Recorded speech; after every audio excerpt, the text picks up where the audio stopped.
Po përse një gazetar duhet ketë frikë të ndërshkohet kur gënjen? A duhet ketë frikë një politikan që vjet? A duhet i friksohet ligji një policë që vret me armën e shtetit? A duhet një pilot të rrëzojë avionin që është besuar? Unë them jo. Dhe këtë e thotë dhe logjika më e thjeshtë. Po ky është thjesht mendimi im. Të ftuarit e mi mund mendojnë ndryshe. Për këto do flasim sonte. Sikla.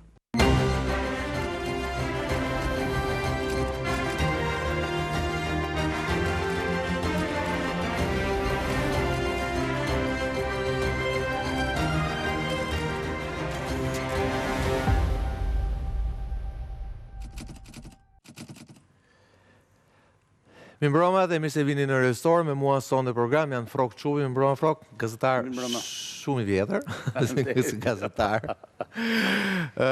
Flogert Muqa, një gazetar shumë i ri, mi mbroma Flogert, nga Lezo.l. Brisita Gjikoni, mi mbroma Brisita, avokate dhe aktiviste drejtave të njerëzit. Arseta Gjyli, opinioniste, por jo vetëm. Mi mbroma, Arseta, faleminderit që me mua sot. Po ndjekim fillimisht çfarë ndodhi në orët e mbroma, e vonat mbrëmjes djepra, kur Parlamenti i Shqipërisë miratoi ndryshime të ndryshme në Kodin Penal, por ato që na interesojnë ne në fokus të diskutimit sot janë ndryshimet e Kodit Penal sa i përket shpifjes dhe patjetër forcimit të masave mbrojtëse ndaj gazetarëve. Ndjekim Andon Kello.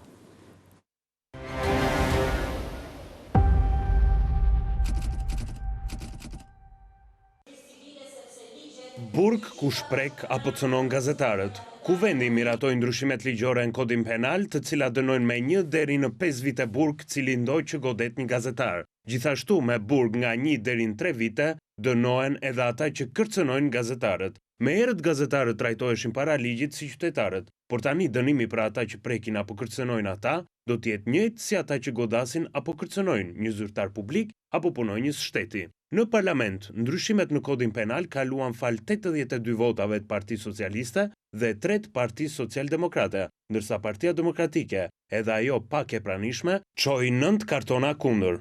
85 dhe 1 me karton, 0 abstenim, 9 kundër, miratohet në tërësi projekt ligji. Po ashtu me të njëjtat vota u miratua edhe dekriminalizimi i shpifjes për gazetarët. Nga sot një gazetar nuk mban përgjegjësi penale për shpifjen, por ai duhet të ketë qëllim kryesor interesin publik, kurse pasi të jetë informuar për pasaktësinë e informacionit nga personi i prekur apo autoritetet kompetente, duhet ta përgjigjëstrojë ose sjarojë. Kurse Partia Demokratike kërkoi dekriminalizim të shpifjes për të gjithë, nga një qytetar i thjesht deri tek deputetët, duke hequr nga Kodi Penal edhe fyerjen. Amendament i cili u rrëzua me 82 vota kundër. 10 vota pro, 1 abstenim, 82 kundër, projekt ligji nuk miratohet. Dyshimeve të Partisë Demokratike për mënyrën se si do të regjistrojnë gazetarët sipas nenit të ri, Ministri i Drejtësisë Besfort Lamallari u përgjigj me argumentin se të gjitha këto ndryshime kanë marrë dritën jeshile nga Bashkimi Evropian. Qeveria shqiptare ka shprehur qartë vullnetin e saj dhe kjo ka qenë në konsultim pa dyshim dhe me Komisionin Evropian, por nuk jemi mjaftuar vetëm këtu. Krahas dekriminalizimit të shpifjes për gazetarët, kemi shkuar edhe më tej, duke garantuar mbrojtje specifike për ta. Edhe projekt ligjet e tjera kaluan me votat e mazhorancës socialiste, nga ndryshimet në reformën drejtësi për statusin e prokurorëve dhe gjyqtarëve, deri tek ndryshimet ligjore për komisionet hetimore. 84 vota pro, 0 abstenim, 10 kundër, miratohet në tërësi projekt ligji.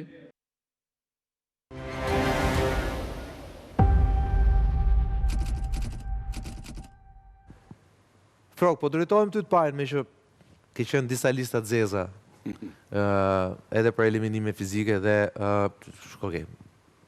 kohët të vështira, po flasim 97-ën, 98-ën, ka kaluar më shumë se një çerek shekulli që atëherë. Dikush mund të thotë, a janë të nevojshme këto masa? Ose pse janë të nevojshme këto masa? Pra, që një person që kërcënon një gazetar apo që e prek me dorë fizikisht me të, shkon direkt në burg. Në vërtetën duke menduar këtë gjë edhe me ato që po thoni, me ato që kemi hequr në këtë vend,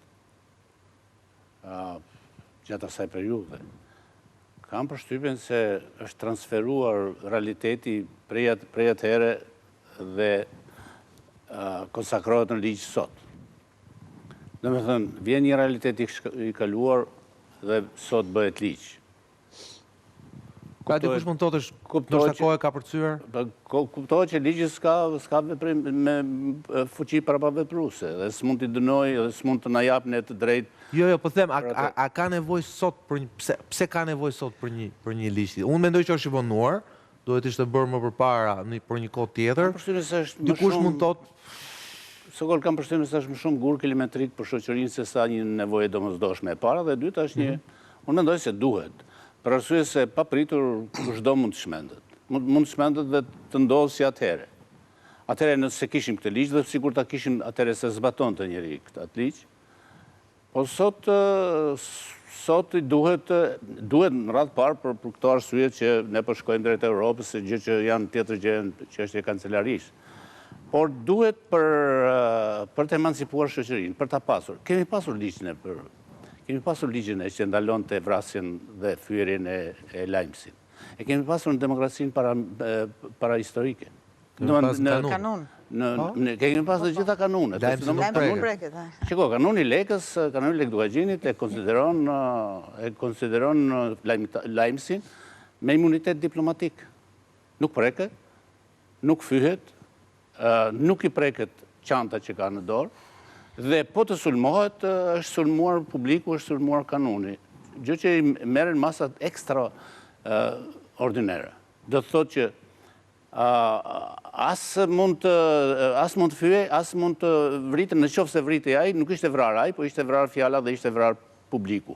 Është e thënë fjalë për fjalë në nenet e kanunit.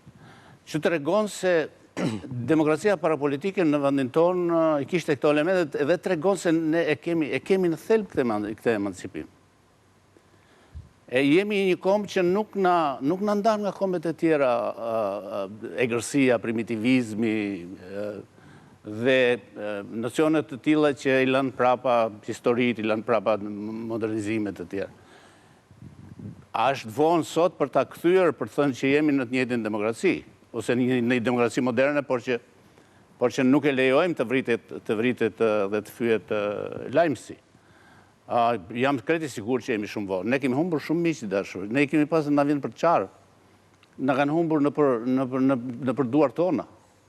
Unë praktikisht jam sot gost, jam krejtësisht fantazëm, sepse unë jam caktuar 2-3 herë për të vrarë, nuk dua të them gjëra për vete, për të vrarë nga ushtria e Sali Berishës.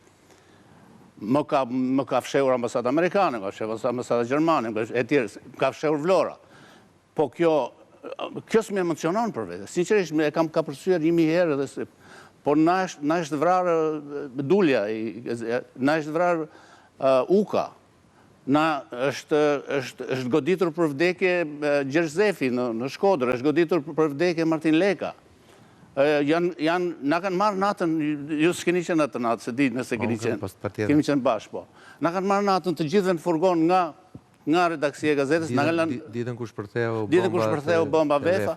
Na kanë quar në burg. Do më kemi qëndruar, jo dili, kemi qëndruar në burg pas një vetë. U akuzum se autor që këshën bën bombë. Se nuk është pas e mund të shenë pupë. U akuzuam që këshën bën bombë. Për të më shkuar të emocionet, shkojmë të një tragjizëm i cili me këtë rast, ndoshta, pa me siguri me këtë rast i vihet dig, i vihet barrier. Kjo s'do të ndodhë më kur, dhe s'duhet të ndodhë më kur. Brisita? Unë mendoj që një ligj krijohet, duke qenë dhe që jam e fushës, një ligj krijohet kur ka një fenomen, edhe ti për ta reguluar atë fenomen, bën një akt të tillë që ta administrosh dhe ta parandalosh. Unë nuk di deri më tani, përveç rasteve që di Froku dhe e din gjithë shqiptarët që kam qenë pjesë e këtij 30 vjeçari, nuk di që të jetë e hasur kjo dhunimi gazetarëve edhe raja e tyre, kërcënimi i tyre. Unë mendoj që ka qenë dinake, është dinake si nen, mendoj që ka të bëjë shumë ata që përjashton ky nen, jo me ata që bën pjesë në këtë nen. E them këtë të përjashtimit, sepse duke dhe që... Që përjashton deputetët, thuat. Jo vetëm deputetët, por dhe ata që gjëja nuk janë të regjistruar si gazetar. Ti thua për shpifjen? Po, për shpifjen, për nenin e famshëm. Do flasim për atë nenin e shpifjes, po flas për këtë të mbrojtjes së gazetarëve. Po, edhe të mbrojtjes gazetarëve, kush para? Do flasim për ato se... Jo, për mbrojtjen. Ai është ndoshta më interesant debat. Për mbrojtjen për mua është shumë interesante, sepse kam pas një herë një debat me zotin Ylli Rakipi, një debat shumë të ashpër, sepse sot e kësaj dite, ky debat e kam pas para 6 vjetësh, sot e kësaj dite gazetaria shqiptare nuk ka një ligj. në të gjithë vendet e Evropës, në Itali, në Francë, ka një ligj për gazetarinë, aq më tepër që është një profesion i spikator dhe i nderuar. Të gjitha profesionet e nderuara kanë ligj. Vetëm gazetaria nuk ka një ligj të jetë si regulator ose një kod etik. Ke OJF të ndryshme. Ka debat për këta, duhet ketë ligj për shtypin, debat shumë i vjetër. Ma e mend frok për 30 vjetësh. Që e shtrëngon dhe e tutelon, por patjetër të jetë një regulator që përcakton disa kritere për ata që mund të quhen gazetar profesionist, gazetar të lirë, se kështu e ka dhe Italia, kështu e ka dhe Bashkimi Evropian 2025. Po, për urën e gazetarëve, por vetëm ka një gjë. Këtu pastaj është një debat shumë i madh. Për shembull, unë po shikoja që është një rrjet që flet për sigurinë e gazetarëve, dhe po tash kush janë këta? Ti shoh kush janë? Ata që kishin dalë protestojnë. Rrjeti gazetarëve. Jo, po ka disa OJF. Jo, ajo është e drejtonte. Është një rrjet të gazetarësh. Po ka ku ka punu gazetare. Dhe nuk ka, mund të ketë marrë studimet për komunikimet e tjerë, siç i kam mbaruar dhe unë, po unë kam ja 34 vjet në punë, përveç se kam marrë masterin në Britaninë e Madhe. Dhe pash s'ka punuar si ditë gazetar. Pra si mund të gjykoj mua një person që nuk e di ç'është gazetaria? Po pra këtë po thoya që janë ngritur shumë struktura që janë thjesht NGO. Tjetë Remzilani, tjetë Froku, tjetë Besnik Dizari, tjenë ta senatorët që pavarësisht qëndrimeve që kanë po e njohën profesionin.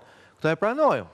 Janë shumë NGO në fakt, që unë shikoj që shumë NGO të gazetarisë, më shumë janë për të marrë projekte, bespo të shikosh në Facebooket e tyre, bëjnë thirrje projekt nga ambasada gjermane, projekt nga ambasada amerikane. Me të marrin të gëzojnë ato para, po problemi është... asnjëherë nuk kanë vizionin për të unifikuar dhe për të nxjerrë një paketë ligjore ose një strukturë përbashkuese kur gjithë gazetarët, edhe kur bëhen këto lloj ndryshimesh të kodit penal, të kenë një përfaqësi dhe të ketë një debat nga grupet e interesit.